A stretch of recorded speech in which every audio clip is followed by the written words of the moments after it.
चक्र का बाप। इससे पहले ना किसी ने सुनी, ना किसी ने देखी इतनी सटीक भविष्यवाणी। चाल चक्र। नमस्कार, स्वागत है आप सभी का। मैं हूं अफरोज और आप देख रहे हैं तेज की बेहद खास पेशकश चाल चक्र। और हमारे साथ है हर रोज की तरह हमारे शो के खास मेहमान पंडित शैलेंद्र पांडे जी। पंडित जी, आपका स्वागत है। नमस्कार। अगर आप पंडित जी से कोई भी सवाल पूछना चाहते हैं हमें कॉल कर सकते हैं। हमारे नंबर आपकी टेलीविजन लगातार फ्लैश हो रहे। आज चाल चक्र में पंडित जी हमें क्या खास बताने वाले हैं, चलिए जानते हैं। जी पंडित जी। आज हम चाल चक्र में आपको बताने वाले हैं मंगल के बारे में। मंगल को मजबूत करने के लिए, मंगल की पीड़ा से छुटकारा पाने के लिए दान करने की बात की जाती है। तो आज ये समझने की कोशिश करेंगे कि मंगल के दान हैं क्या, मंगल का दान क्यों है, कौन कौन सी चीजें हैं और कैसे दान करना इनके लिए बेहतर होगा ताकि मंगल मजबूत हो, मंगल प्रबल हो। इसके अलावा रोजाना की तरह आपकी राशियों की सटीक भविष्यवाणी भी होगी और आज के शुभ पहर की चर्चा भी होगी चाल चक्र में। तो मंगल का क्या महत्व है ये जानेंगे हम पंडित जी से, लेकिन उससे पहले जान लेते हैं आज का पंचांग।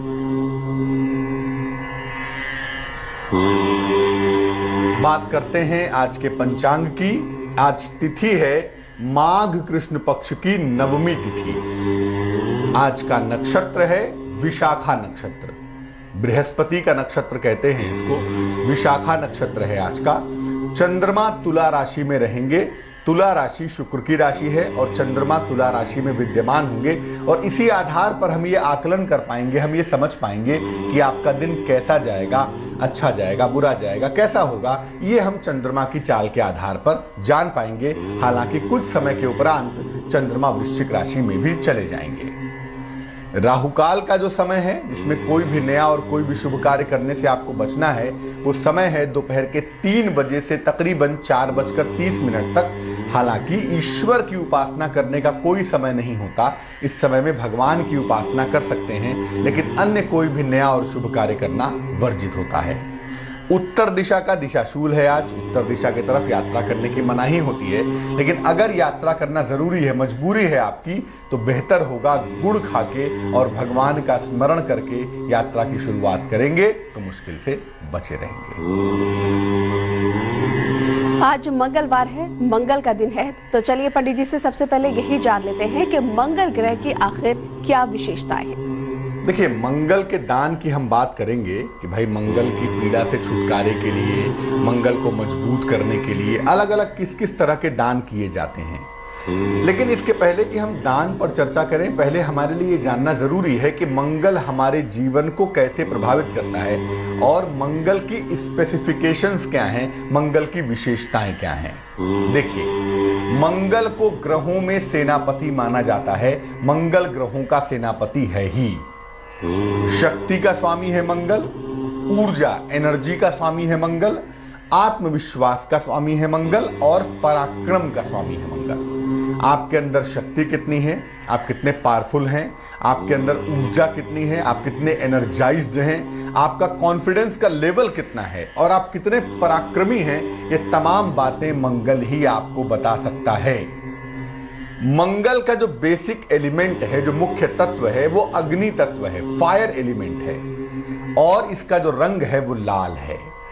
आपके जीवन में जब मंगल कमजोर होता है तो आपके शरीर में फायर की मात्रा बिगड़ जाती है और इसको बैलेंस करने के लिए ज्योतिष की अगर हम बात करें या हम तंत्र की बात करें तो इसके लिए हम लाल रंग की सलाह आपको देते हैं। मंगल का जो मेटल है वो तांबा है, कॉपर है। तांबा इसकी धातु है और जौ इसका अनाज है। यानी मंगल के लिए तांबा पहना जाता है और इस साल की शुरुआत में ही हमने आपको बताया था कि इस साल की बेसिक धातु ही तांबा होगी, इसलिए लोगों को तांबे का छल्ला पहनना चाहिए इस साल। वो इसीलिए कहा क्योंकि तांबा मंगल की धातु है और जब मंगल को बहुत अधिक ताकतवर करना होता है तो जौ खाने की सलाह दी जाती है। जौ खाने से मंगल मजबूत होना शुरू हो जाता है। 2 राशियां हैं मंगल के पास, मेष राशि और वृश्चिक राशि।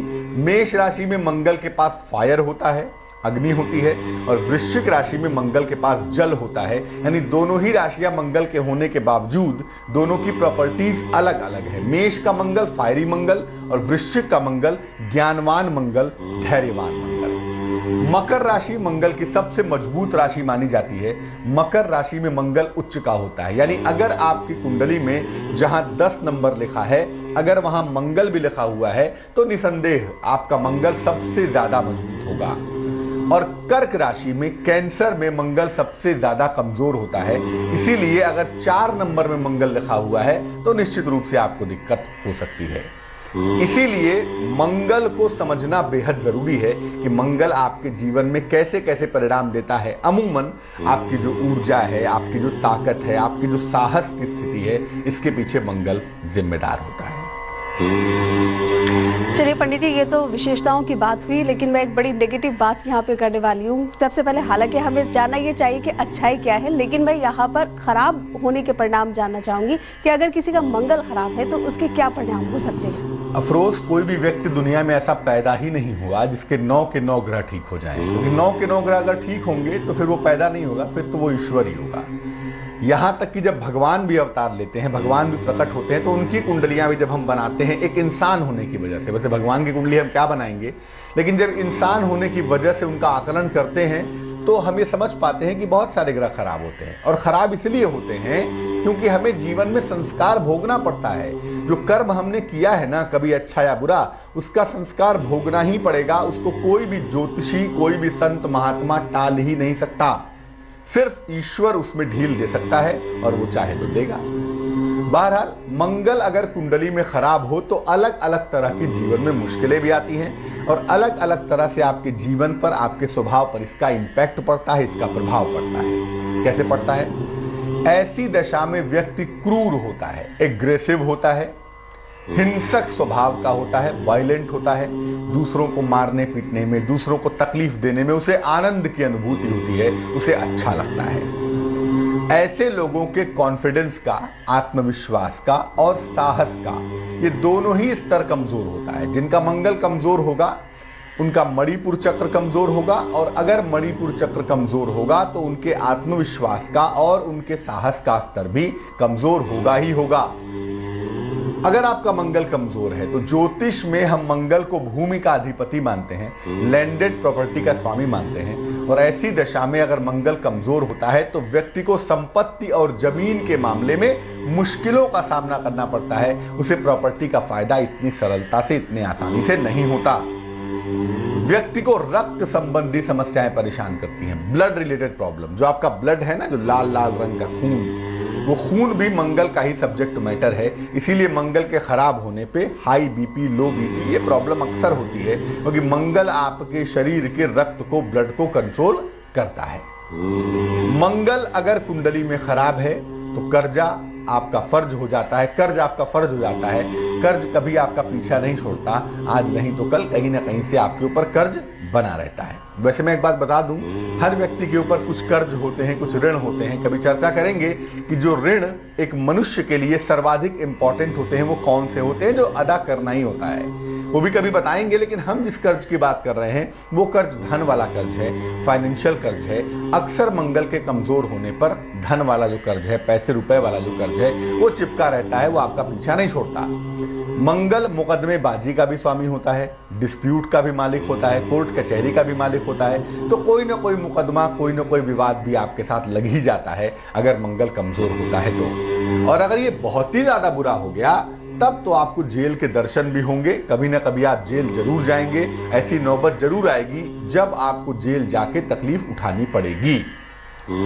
अगर मंगल खराब है कुंडली में और विवाह भाव से या आपकी मैरिटल लाइफ से इसका संबंध बन गया है तो आपकी मैरिटल लाइफ खराब हो जाती है, आपका वैवाहिक जीवन छिन्न भिन्न हो जाता है। और अमूमन जब मंगल विवाह पर इंपैक्ट डालता है, प्रभाव डालता है, तो ऐसा देखा गया है कि विवाह में वायलेंस आ जाता है, विवाह में हिंसा आ जाती है, मारपीट की नौबत, मारपीट की स्थितियां बन जाती हैं। तो बिल्कुल पंडित जी, अगर मंगल आपका खराब है तो बहुत ही ज्यादा भयानक परिणाम हमें भुगतने पड़ सकते हैं, और अगर ये अशुभ है तो फिर उसके लिए उपाय क्या करने होंगे कि जो भी मुश्किलें जीवन में इसके कमजोर होने की वजह से या इसके दूषित होने की वजह से हमारे जीवन में आती हैं, उनसे हमें छुटकारा मिल जाए? अफरोज, भयानक कुछ नहीं होता। भयानक की तो चिंता आप करिए ही मत, क्योंकि देखो, जो ग्रह कुछ नहीं करते। कल हमने कार्यक्रम में चर्चा की थी ना कि ग्रहों का अपना कोई रोल नहीं होता है, वो हमारे कर्म होते हैं, इसका परिणाम ग्रह हमें समय समय पे पकड़ा देते हैं। ग्रहों का अपना कोई रोल नहीं होता। अब अगर आप इतने ताकतवर हो जाएं कि ग्रहों की सीमा से ऊपर निकल जाएं, तो फिर ग्रह आपका कुछ नहीं बिगाड़ सकते। इसलिए कभी ये मत सोचिए कि ग्रह आपका कुछ बिगाड़ते हैं। ये आपके अपने ही कर्म होते हैं जो ग्रहों के फल के रूप में आपको जीवन में प्राप्त होते हैं। बहरहाल, हम ये समझना चाह रहे हैं कि मंगल अगर अशुभ है, मंगल अगर निगेटिव है, तो उससे बचने के लिए क्या क्या उपाय करना फेवरेबल होगा, क्या क्या उपाय करना सही होगा। देखिए, मंगल की समस्याओं के निवारण के लिए कई उपाय कर सकते हैं। जो सबसे सटीक उपाय है ना, वो हमारा आचरण है। हमेशा इस बात को याद रखिए कि कर्म के बंधन से निकलने के लिए हमें सबसे पहले सत्कर्म करने होंगे। अगर हम अपने कर्म में सुधार ना करें और तमाम मंत्र जपें, तमाम रत्न पहने, कुछ नहीं होगा। ये मैं आपको लिख के दे सकता हूं। इसीलिए हमेशा याद रखिए कि एक तरफ अपने कर्म सुधारिए और दूसरी तरफ ईश्वर की प्रार्थना करिए। दोनों काम जब बराबर चलेगा, तभी आप इस चक्र से बाहर आ पाएंगे। तो मंगल को बेहतर करने के रास्ते ये हैं कि एक तो अपना आचरण ठीक करिए, दूसरा मंत्र का जप बहुत विशेष फायदेमंद होता है, वो भी कर सकते हैं। रत्न पहन सकते हैं ताकि जो मंगल की नेगेटिव एनर्जी है वो शरीर से निकल जाए, और दान कर सकते हैं। दान एक बहुत कारगर चीज होती है। किसी की सहायता करने से, किसी के आशीर्वाद से, किसी की शुभता मिल जाने से बहुत हद तक आपका जो निगेटिव मंगल है या जो निगेटिव ग्रह हैं वो बेहतर हो जाते हैं। अगर आप आचरण ठीक रखते हैं, मंत्र जप करते हैं, रत्न पहनते हैं और दान करते हैं, इन तमाम चीजों पे फोकस करते हैं, तो निश्चित रूप से आपका मंगल शुभकारी हो जाता है। लेकिन इन सब में भी सबसे ज्यादा फायदा होता है आपके बिहेवियर से, आपके आचरण से और आपके दान से। अगर आप ठीक तरीके से व्यवहार करते हैं, ठीक तरीके से दान करते हैं, तो निसंदेह आपको फायदा होगा। दान किसी निर्धन व्यक्ति को करना चाहिए, या हनुमान जी के मंदिर में करना चाहिए, या गाय को खिला दीजिए। तो दान किसी भी व्यक्ति को कर सकते हैं, इसमें कोई दिक्कत नहीं है। कोई भी निर्धन व्यक्ति हो उसको हम आगे आपको बताएंगे कि किस समस्या के लिए क्या दान करना है। लेकिन मंगल के लिए दान किसी निर्धन व्यक्ति को कर सकते हैं, गाय को खिला सकते हैं, या हनुमान जी के मंदिर में जाकर दान कर सकते हैं। और जितने प्रेम और श्रद्धा भाव से दान करेंगे उतना ही अच्छा होगा। एक बात मैं और स्पष्ट कर दूं, कर्ज लेके कभी भी फर्ज मत अदा करिए, कर्ज लेकर दान मत करिए। ऐसा कोई हमारा शास्त्र नहीं कहता है, ऐसी कोई हमारी परंपरा नहीं कहती है कि आपके ऊपर दान का दबाव है। धर्म कभी दबाव पैदा नहीं करता। धर्म का मतलब वो है जो आसानी से, सरलता से, सहजता से हो जाए। इसीलिए दान करिए, कोई हर्ज नहीं है, लेकिन दबाव में, प्रेशर में आके दान मत करिए। तो पंडित जी, मंगल की किस समस्या के लिए हमें दान कौन कौन सा करना चाहिए? मान लीजिए अगर किसी को वैवाहिक जीवन में कोई मुश्किल आ रही है, या फिर किसी को अपने कर्ज से मुक्ति चाहिए, इस तरह से मैं मिसाल दे रही हूँ आपको, तो ऐसे अगर किसी के जीवन में कोई भी समस्या है तो उसके लिए वो क्या खास उपाय करे और क्या दान करे कि उसकी मुश्किल हल हो जाए? आपने बिल्कुल ठीक कहा अफरोज। जो आप समस्या बता रही हैं वो अमूमन मंगल से जुड़ी हुई होती है, और अगर मंगल की समस्या से आप जूझ रहे हैं तो यकीनन आपको दान करना चाहिए ताकि मंगल की समस्या से आप बाहर आ सकें। जैसे अगर मंगल की वजह से स्वास्थ्य की समस्या है, ब्लड रिलेटेड प्रॉब्लम है, रक्त संबंधी समस्या है, तो लाल फल का दान करना सबसे ज्यादा अच्छा होता है। अब ये नहीं कि 5 किलो सेब खरीद के दान कर रहे हैं। अनार, एक ही अनार होगा बहुत होगा, एक ही सेब होगा बहुत होगा। दान के साथ भाव इंपॉर्टेंट है। सारा खेल तो भैया भाव का ही है। इसीलिए अगर स्वास्थ्य की समस्या है तो लाल फल का दान करना बेहद शुभ होगा। आपको पहले भी बताया, किसी गरीब आदमी को किसी धर्म स्थान में, या गाय को खिला दीजिएगा। अगर मंगल की वजह से कॉन्फिडेंस की समस्या है, आत्मविश्वास नहीं है, साहस की दिक्कत है, तो बूंदी का दान करेंगे आप। बूंदी का दान करना आपके लिए बेहद शुभ होगा, बेहद कल्याणकारी होगा। अगर कॉन्फिडेंस की समस्या आपके साथ चली आ रही है या कॉन्फिडेंस की समस्या आपको दिखाई दे रही है। अगर संपत्ति की समस्या है, जमीन की समस्या है, प्रॉपर्टी ले ली, मुकदमे में फंस गई, किसी ने कब्जा कर लिया, या जमीन है आप उस पर मकान नहीं बनवा पा रहे, प्रॉपर्टी का फायदा नहीं उठा पा रहे, तो ऐसी दशा में मसूर की दाल, लाल मसूर की दाल अन्य रंगों की भी आती है, तो लाल मसूर की दाल का दान करना बहुत अच्छा होगा, या जौ का दान भी कर सकते हैं, ये बहुत अच्छा होगा, इससे आपको फायदा जल्दी मिलेगा। अगर कर्ज की समस्या है, कर्ज से परेशान है, कर्ज नहीं चुका पा रहे, तो तांबे की वस्तुओं का दान करने से आपको फायदा होगा। तांबे का लोटा हो, तांबे का गिलास हो, तांबे की थाली हो, तांबे की कटोरी हो, कॉपर की बनी हुई वस्तुओं का दान करना, या लाल कपड़े का दान करना, रेड क्लॉथ का दान करना, ये भी आपके लिए बहुत अच्छा होगा।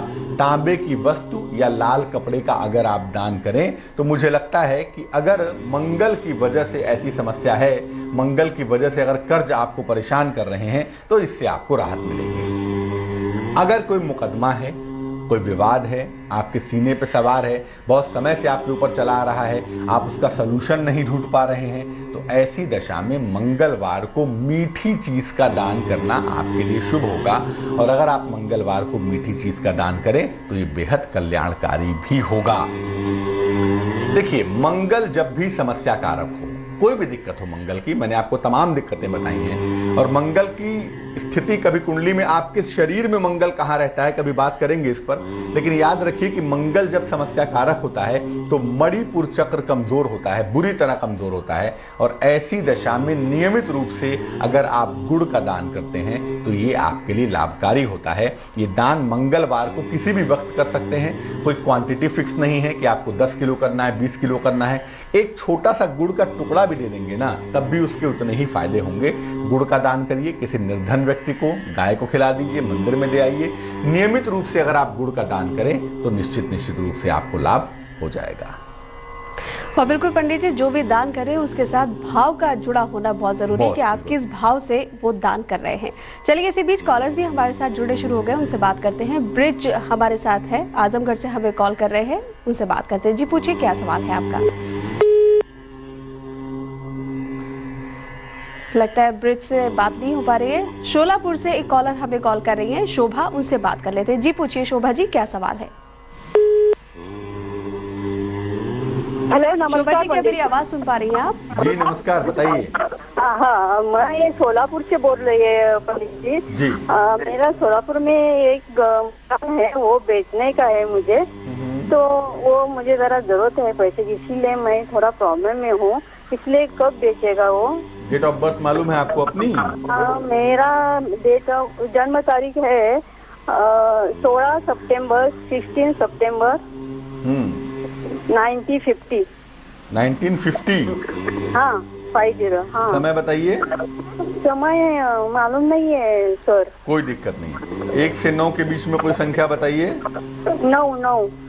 और जन्म कहाँ पर हुआ है आपका? जन्म महाराष्ट्र में पेम्बरी विलेज है, वो उधर। जिला क्या है, डिस्ट्रिक्ट? जिला है उस्मानाबाद। उस्मानाबाद। सूर्य आपका सिंह राशि में बैठा है, सूर्य लग्न आपका सिंह लग्न है, चंद्र लग्न आपका तुला लग्न है, और इन दोनों ही आधारों पर आपका दौर अच्छा नहीं चल रहा है।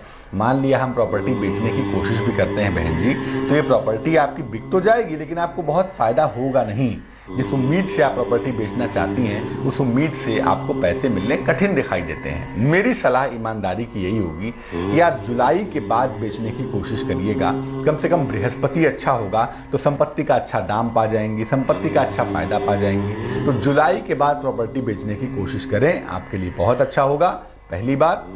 दूसरी बात यह है कि आपको सुबह और शाम दोनों समय हनुमान जी की उपासना करनी चाहिए। और सरल तरीका क्या है, प्रेम से बैठ जाइए सुबह सुबह स्नान करके हनुमान जी के सामने, और प्रेम से, भाव से, जल्दीबाजी में नहीं, हनुमान चालीसा का पाठ करिए, एक बार सुबह और एक बार शाम को। अगर ऐसा नियमित रूप से किया जाए तो मुझे लगता है आपको शीघ्र फायदा होगा।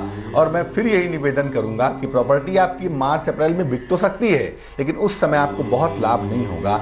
लाभ के लिए, सफलता के लिए जुलाई के बाद ही प्रॉपर्टी बेचें, ताकि आपको पूरे के पूरे पैसे मिल पाए। अगर आप पंडित जी से कोई भी सवाल पूछना चाहते हैं, हमें कॉल कर सकते हैं। हमारे नंबर आपकी टेलीविजन स्क्रीन पर लगातार फ्लैश हो रहे हैं, लेकिन साथ ही आपसे ये भी निवेदन करना चाहेंगे कि जब भी हमें कॉल करें, पहले अपनी टेलीविजन की आवाज कम करें और फिर हमसे बात करें। चलिए, चाल चक्र में और क्या है खास, ये पंडित जी से जान लेते हैं। अब हम आपको चाल चक्र में बताने वाले हैं आज आपकी राशियों की सबसे ज्यादा सटीक भविष्यवाणी क्या है, टू द पॉइंट, बिना मिलावट के। कैसे आप अपने दिन को अच्छा बना पाएंगे, कितने प्रतिशत का भाग्य आज आपका साथ निभा पाएगा, कौन सा रंग आज प्रयोग करके आपकी जिंदगी शुभ हो जाएगी, ये तमाम बातें करेंगे। साथ ही साथ आज की शुभ पहर की चर्चा भी करेंगे अब से। तो चलिए पंडित जी शुरुआत करते हैं मेष राशि से, जो कि हमारी सबसे पहली राशि है। जान लेते हैं कैसा रहेगा आज हमारा दिन। बात करते हैं मेष राशि की। आज आपको मान सम्मान की प्राप्ति होने की संभावना दिखाई देती है। साथ ही साथ कारोबार में लाभ के संकेत भी दिख रहे हैं। कारोबार में भी आपको फायदा होना चाहिए। आज वाहन खरीदने के योग बनते हैं। अगर आप इस दिशा में सोच रहे हैं, कोशिश कर रहे हैं, तो आपको फायदा हो सकता है। शुभ रंग आज के लिए नारंगी है आपका, और भाग्य आपका साथ निभाएगा 67%। वृष राशि, अगर निसंतान है तो संतान प्राप्ति की दिशा में प्रयत्न कर सकते हैं। संतान प्राप्ति के सुंदर योग आपके लिए बन सकते हैं। रोजगार में मनचाही सफलता की संभावना भी दिखाई देती है। रोजगार में भी लाभ आपको हो सकता है। आकस्मिक धन की प्राप्ति के योग बनते हैं, और ये धन याद रखिए बहुत मुश्किलों से मिल रहा है। धन की बर्बादी नहीं करेंगे। शुभ रंग आपका आसमानी होगा, और भाग्य होगा 54%। मिथुन राशि, नौकरी में सुधार होने के योग भी हैं और बदलाव होने के योग भी हैं, दोनों ही दिखाई देते हैं। इस समय इतना ही कहूंगा कि अपने वाणी पर नियंत्रण रखें, क्योंकि जो चीजें बेहतर हो रही हैं उसे उल्टा सीधा बोलकर, खराब बोलकर क्यों खराब करना चाहते हैं। जीवन साथी के स्वास्थ्य पर ध्यान देंगे, क्योंकि वहां पर इलाका डिपार्टमेंट थोड़ा गड़बड़ है। हो सकता है जीवन साथी का स्वास्थ्य खराब हो, तो उसमें लापरवाही नहीं करेंगे। शुभ रंग जिसका इस्तेमाल करेंगे वो होगा धानी, और भाग्य आपका साथ खूब निभाएगा। भाग्य होगा 88%। कर्क राशि, अपने सेहत का बहुत ख्याल रखना है आपको। सेहत के मामले में जरा भी लापरवाही ना करें तो बेहतर होगा। क्रोध नहीं करेंगे। देखिए बहुत सारी चीजें हमारे दिमाग की वजह से, हमारे क्रोध की वजह से खराब हो जाती हैं। हर बात में क्रोध करना अच्छी बात नहीं होती, तो क्रोध बिल्कुल नहीं करेंगे। और वाहन दुर्घटना से बचाव करेंगे। बेहतर होगा वाहन चलाने के मामले में आज लापरवाही ना की जाए। शुभ रंग आपका लाल है, और आज भाग्य आपका साथ निभाएगा तकरीबन 50%। चलिए पंडित जी, ये तो बात हुई शुरू की 4 राशियों की। आगे बढ़ते हैं और बात कर लेते हैं सिंह राशि की। कैसा रहेगा सिंह राशि वालों का दिन? सिंह राशि वालों को बता दूं, आज अतिथि का आगमन होता हुआ दिखाई देता है। आज अतिथि आपके घर आ सकते हैं। थोड़ी व्यस्तता बढ़ सकती है, लेकिन अच्छी बात यह है कि अतिथि के साथ साथ धन भी आ सकता है। आज यानी मेहमान भी आएंगे और पैसा भी आएगा, तो ठीक है, दोनों का स्वागत कर लेंगे। अचानक धन की प्राप्ति की संभावना भी आज के दिन दिखाई देती है। और इन सब पर सोने पर सुहागा ये है कि आपको मान सम्मान मिलता हुआ दिखता है, जो कि हमेशा ही अच्छा होता है। तो धन और मान सम्मान के साथ आपके प्रियजन, आपके बंधु बांधव भी आने वाले हैं। खुश हो जाइए। शुभ रंग आज के लिए भूरा होगा, और भाग्य आपका साथ निभाएगा तकरीबन 90%। कन्या राशि, आप साइकिल चलाते हो या मोटरसाइकिल, कार चलाते हो या हवाई जहाज, दुर्घटना से आपको बचना चाहिए, क्योंकि आज का दिन बहुत अच्छा नहीं दिखाई देता। चोट की चपेट में आ सकते हैं, जो कि बहुत अच्छी बात नहीं होगी। कारोबार में मुश्किलें आ सकती हैं। अगर आप नौकरी पेशा हैं तो वहां भी थोड़ी सी शांति बनाए रखने में बुद्धिमानी है, वरना चीज़ों को लेके आप बहुत ज़्यादा परेशान होंगे। थोड़ा ध्यान रखेंगे तो ठीक रहेगा मामला। यात्रा के योग बनते हैं, लेकिन चूंकि दुर्घटना की संभावना है, इसलिए बहुत दूरी की, बहुत लंबी दूरी की यात्रा मत करिएगा। छोटे मोटे डिस्टेंस की यात्रा सावधानी पूर्वक की जा सकती है। शुभ रंग हरा है, और आज मेहनत बहुत करनी होगी, क्योंकि भाग्य आपके पास आज थोड़ा कम होगा। भाग्य होगा 40%। तुला राशि, चंद्रमा कुछ समय आपकी राशि में ही आज होगा, उसके बाद वृश्चिक में चला जाएगा। तो आज जो पहला हाफ है दिन का, 12-1 बजे तक का समय है, उस समय तक थोड़ा सा क्रोध आप काबू में रखिएगा। क्रोध पर नियंत्रण बनाए रखिएगा। दूसरी बात, किसी लंबी दूरी की यात्रा पर आप जा सकते हैं, उसकी संभावना बनती है, और ये बात आपके लिए बेहद लाभदायक दिखाई देती है। संतान की प्राप्ति के योग भी बनते हैं। आप चिंता बिल्कुल ना करें, संतान की प्राप्ति भी आपको अवश्य होगी। शुभ रंग जिसका इस्तेमाल करेंगे वो होगा नीला, वो होगा ब्लू, और भाग्य आपका साथ निभाएगा तकरीबन 91%। वृश्चिक राशि, मैरिटल लाइफ में आपकी हरकतें बहुत अच्छी नहीं हैं। आप अपने पति पत्नी को समय नहीं दे रहे हैं, तो भाई बट ऑब्वियस है चीज़ें कंफ्यूज्ड होंगी और वैवाहिक संबंधों में बाधा भी उत्पन्न होगी। ये बात जरूर है कि आपको रुका हुआ धन मिलेगा, लेकिन याद रखिए जीवन में धन ही सब कुछ नहीं होता और इस बात को जितना जल्दी आप समझें उतना ही अच्छा होगा। फिलहाल यात्रा पर मत जाइएगा, यात्रा पर जाने से काम आपका होने वाला नहीं है, तो ना ही जाएं तो बेहतर है। शुभ रंग आपका सुनहरा है, गोल्डन है और भाग्य आपका साथ निभाने वाला है तकरीबन 73%। तो 8 राशियों का हाल हम पंडित जी से जान चुके हैं, कैसा रहने वाला है हमारी शुरू की 8 राशि वालों का दिन। चलिए बाकी की 4 राशियों का भी हाल जान लेते हैं। धनु राशि की बात करते हैं। पंडित जी, कैसा रहेगा धनु राशि वालों का दिन? धनु राशि की अगर बात करूं मैं, तो आज किसी प्रिय व्यक्ति से आपकी भेंट होगी, बहुत दिनों बाद होगी और अचानक होगी। आप खुश हो जाएंगे, वाइब्रेंट हो जाएंगे।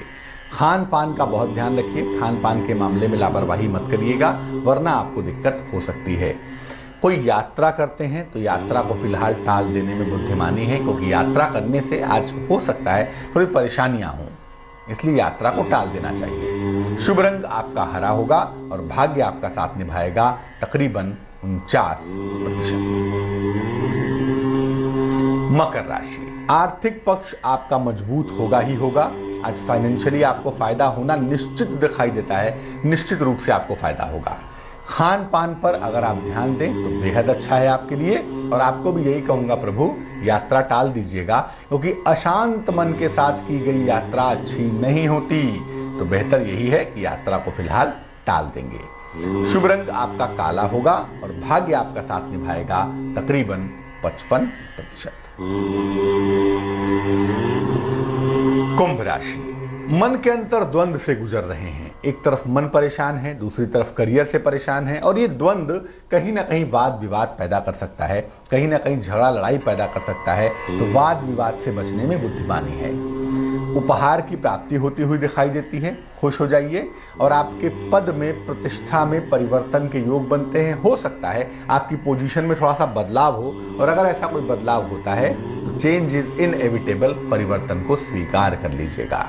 शुभ रंग आपका नीला होगा और भाग्य होगा 78%। मीन राशि, आपका आर्थिक पक्ष बेहद मजबूत होगा, बहुत अच्छा होगा, चिंता की बिल्कुल आवश्यकता नहीं है। और अगर आप नई नौकरी की दिशा में प्रयत्न करना चाहते हैं, कर रहे हैं या कर रही हैं, तो वहां पर भी फायदा होता हुआ दिखाई देगा। लंबी यात्रा पर अगर अब जाने वाले हैं, अब तक हो गया तो बहुत अच्छा, लेकिन अगर अब जाने वाले हैं तो जरा सा 2-4 दिन ठहर के जाइएगा, वही आपके लिए बेहतर होगा। शुभ रंग बैगनी है और आज जितना भाग्य है आपके पास उतनी ही मेहनत भी है। 50-50 का मामला है, भाग्य होगा 50%। तो ये बात हुई राशियों की। चलिए अब अपने कॉलर से भी बात कर लेते हैं। सीमा हमें कॉल कर रही है, उनसे बात करते हैं। पूछिए सीमा, क्या सवाल है आपका? हेलो जी सीमा बताइए, सुन पा रहे हैं आप? नमस्ते। नमस्ते पंडित जी। नमस्कार, बताइए। मतलब ये पूछना चाह रहे थे कि हमने आप जो वो जन्माष्टमी वाली जो पूजा बताई हुई थी ना, तो उसमें हमने पूजा की हुई थी बच्चे संतान प्राप्ति के लिए। तो नारियल रखा हुआ था, तो मैंने बच्चा मैंने गोद लिया 2 अक्टूबर सन 2015 में तड़के 1:27 में जन्म है उसका। तो हमने नारियल रखा, आपने कहा था कि मतलब संतान प्राप्ति होगी, तो आपके दूसरे या तीसरे दिन पूजा करने में हमें गोद ही बच्चा मिला, लेकिन बच्चा संतान की प्राप्ति तो हुई। मैं अपने बच्चे के बारे में पूछना चाहती हूँ पंडित जी। देखो, सबसे पहले तो आप बहुत बधाई की पात्र हैं कि आपने ये एक नया निर्णय लिया। एक बहुत प्रगतिशील और बहुत रिवोल्यूशनरी निर्णय है कि आपने एडॉप्शन किया। बहुत कृपा है ईश्वर की, बहुत बधाई की आप पात्र हैं। और ऐसे बच्चे को हम सबकी तरफ से बहुत सारी शुभकामनाएं हैं। बच्चा बहुत छोटा है, अभी चिंता मत करिए, कम से कम 3-4 साल का होने दीजिए, फिर उसके बारे में हम डिटेल्ड व्याख्या करेंगे। लेकिन हाँ, जो नारियल आपने अर्पित किया था, उस नारियल को बहते हुए जल में प्रवाहित कर सकती हैं या उसको जमीन खोदकर उसमें दबा सकती हैं, दोनों काम कर सकती हैं। एक बात और कहूँगा, ये संतान कृष्ण की कृपा से प्राप्त हुई है, तो अगर कोई चीज़ आपको कृष्ण की कृपा से मिलती है तो वो प्रसाद होता है। बेहतर यही है कि अब भगवान कृष्ण को पकड़े रखिएगा, जिसने आपको बिना किसी प्रयास के चमत्कारिक रूप से संतान दे दी है, वो आगे भी आपके संतान की देखभाल अवश्य करेंगे। चलिए पंडित जी, अब वक्त हो चला है आज के शुभ पहर जान लेने का। तो क्या है आज का शुभ पहर?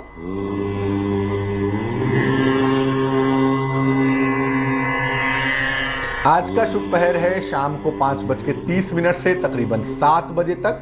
क्या करना होगा, इस समय में हनुमान जी को तुलसी पत्र चढ़ाइए। पत्र माने पत्ता, लीव्स।